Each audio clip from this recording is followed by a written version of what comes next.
நாடகம் அக்பர் பீர்பால் கதைதான்.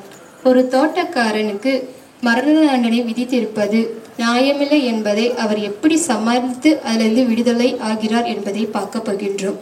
5th standard மாணவர்களுக்கு அல்ஃபியா அரசராக, ஹேமஸ்ரீ பீர்பாலாக, தோட்டக்காரனாக இசைநிலா, அவளோட தங்கையாக கோகுலஸ்ரீ, காவலர்களாக நிரஞ்சன் அண்ட் சஞ்சீவ்.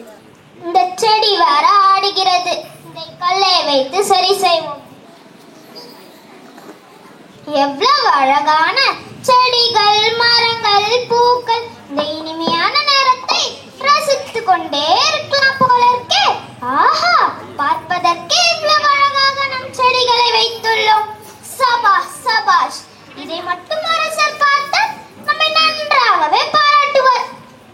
இந்த மண்வெட்டி வேற சரியில்லை, வீட்டிற்கு சென்று வேற மண்வெட்டி எடுத்துட்டு வரலாம்.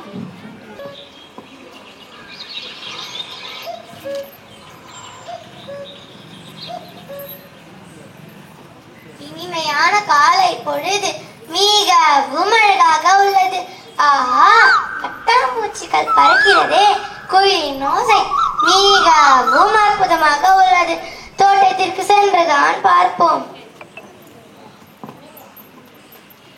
கண்ணை கவரும் அழகான வண்ணப்பூக்கள், தூய்மையான காற்று, அழகான இடம் நமக்கு மகிழ்ச்சியே தருகிறது. ரத்தம் கொட்டுகிறதே. தோட்டக்காரர் எங்கே? தோட்டக்காரர் எங்கே தான் இருக்கிறாய்? எங்கே இருந்தாலும் வா. என்னை ஒரு கத்தி கூப்பிட்டும் எங்கேதான் போய்விட்டான். என்னன்னா பிள்ளை வீட்டுக்கு வந்து விட்டீங்கள்? இந்த மண்வெட்டி வேற சரியில்லை, அதான் வீட்டிற்கு சென்று வேற மண்வெட்டி எடுத்துட்டு வரலாம் என்று வந்தேன். சரி அண்ணா.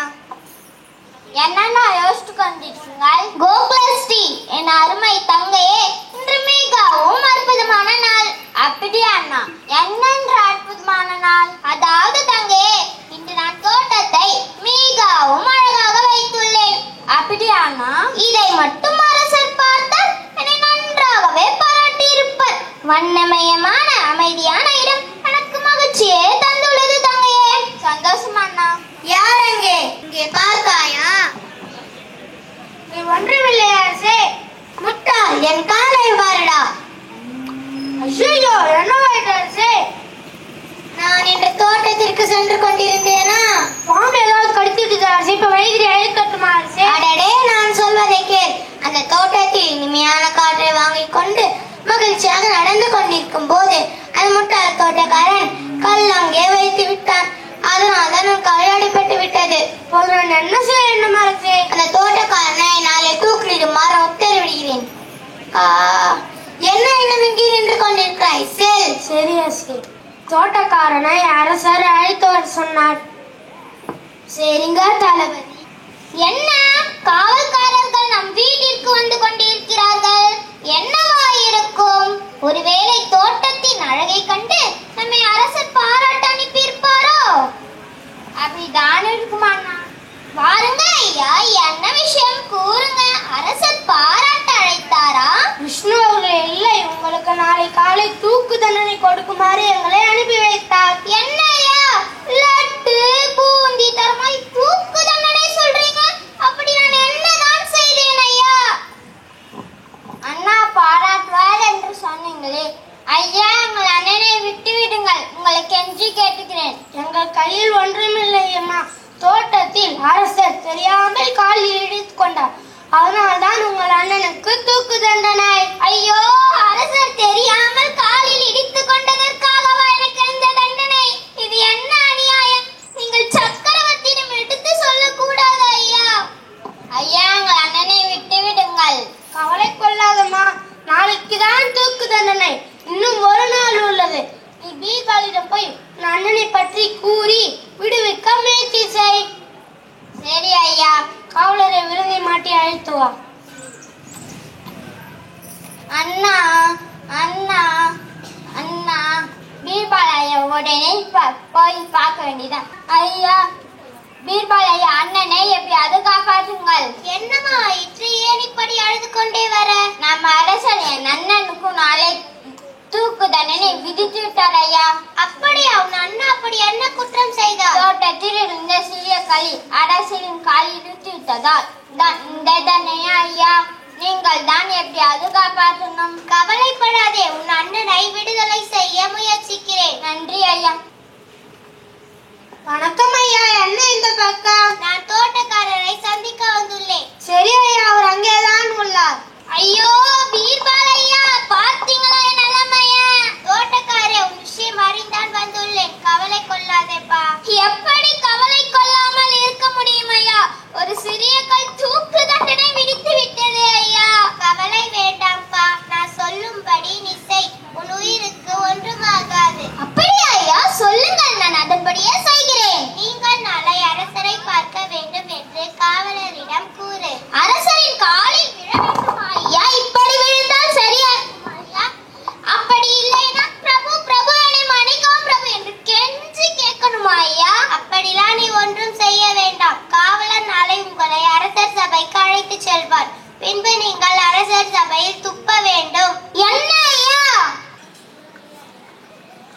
உங்களுக்கு என் மீது கோபம் ஏதாவது உள்ளதா ஐயா? கூறுங்க. ஒரு சிறிய கல் சிறை வரை அழைத்து வந்து விட்டது. நீங்கள் சொல்லும்படி செய்தால் என் கதி அவ்வளவுதான். நான் அப்படி செய்ய மாட்டேன் ஐயா, செய்ய மாட்டேன் ஐயா. கவலை வேண்டாம். ஐயோ, உயிர் பிழைக்க வழி சொல்வீர்கள் என்று பார்த்தால் உயிர் போக வழி சொல்லீர்களே. நான் என்ன செய்வேன்? நான் சொல்லும்படி நீ செய். உன் உயிருக்கு ஒன்றுமாகாது. உன்னிடம் நான் இருக்கிறேன். நீங்கள் இருப்பீங்க, நான் இருப்பேனோ இருக்க மாட்டேனோ? நான் சொல்லும்படி நீ செய். உன் உயிருக்கு ஒன்றுமாகாது. இவ்வளவு தூரம் சொல்லீர்கள், நான் அதன்படியே செய்கிறேன். ஆனால் ஒன்று, நீங்கள் என் பக்கத்திலே இருக்க வேண்டும் ஐயா. சரி, இப்பொழுது நான் சென்று வருகிறேன். ஐயா, என்ன தோட்டக்காரரே? நாளை நான் அரசரை பார்க்க அனுமதி வேண்டும் ஐயா. பிரபுவிடம் அனுமதி கேட்டு சொல்கிறேன். சரி ஐயா. நாளை. சலாம் பிரபு. என்ன விஷயம் கூறு. தோட்டக்காரன் உங்களை பார்க்க வேண்டும் என்கிறார். சரி, அழைத்து வா. சலாம் பிரபு. என்ன விஷயம் கூறு. அதாவதா, ஐயோ இந்த நேரம் பார்த்து உமிநீர் வேற சுரக்க மாட்டுதே. துப்பு. உமிநீர் சுரக்கவில்லை ஐயா. என்ன? தண்ணீர் தண்ணீர். அவருக்கு தண்ணீர் கொடு. சரிங்க அரசே. துப்பு. மாட்டேன். துப்பு. மாட்டேன். துப்பு. அரசர் சபையை அவர் அவமானப்படுத்தி விட்டார். பிரபு, அரசர் சபையை இவர் அவமானப்படுத்தி விட்டார். என்ன தைரியம் இருந்து அரச சபையை அவமானப்படுத்துவ? எடை அந்த வாளை. பிரபு பிரபு, என்னை மன்னிக்கவும் பிரபு. என்னுடைய சாதாரண தவறுக்காக நீங்கள் தூக்கு தண்டனை விதித்திருப்பது நியாயமல்ல என்று மக்கள் உங்களை எதிர்காலத்தில் அவதூறாக பேசலாம். அப்படி உங்களை யாரும் குறை கூட கூடாது என்பதற்காக தான் அரசர் சபையை அவமானப்படுத்தினேன். இதனால் தான் எனக்கு தூக்கு தண்டனை என்று வருங்காலத்தில் மக்கள் நினைத்துக் கொள்வார்கள். இனி உங்களை யாரும் குறை கூற மாட்டார்கள். நான் நிம்மதியாக சாகலாம். நீ சொல்வதும் சரிதான். ஒரு சிறிய விஷயத்திற்கு உனக்கு இந்த தண்டனை கொடுத்தது நியாயமில்லை என்பதை எனக்கு உணர்த்தி விட்டாய். ஆனால் சொல்லுங்கள் பிரபு. இந்த யோசனை உனக்கு யாரப்பா சொல்லி கொடுத்தார்? அரசரே. என்ன தோட்டக்காரரே, கண்களால் என்னை காட்டி கொடுத்து விடுவார் போல இருக்கே. தோட்டக்காரரே, இப்போதே நான் விடுவித்து விடுகிறேன். பீர்பால் ஐயா தான் பிரபு. பீர்பால், இங்கே வா. இவ்வாறு செய்ய சொன்னது நீதானா? பிரபு, நாள்தோறும் நாட்டில் நடக்கும் நன்மை தீமைகளை ஆராய்ந்து மக்களுக்கு நன்மை மட்டும் வழங்கக்கூடியவர் நீங்கள் தான் பிரபு. அப்படிப்பட்ட உங்களை யாரும் குறை கூற நான் விட மாட்டேன் பிரபு. அதனால் தான் இவ்வாறு செய்தேன் பிரபு. ஒருவனோடு நட்பு கொள்வது சிறிது மகன் மட்டுமில்லை, நண்பனிடம் வேண்டாத செயற்க கண்டபோது விரைந்து கண்டித்து புத்தி சொல்வதே நட்பு.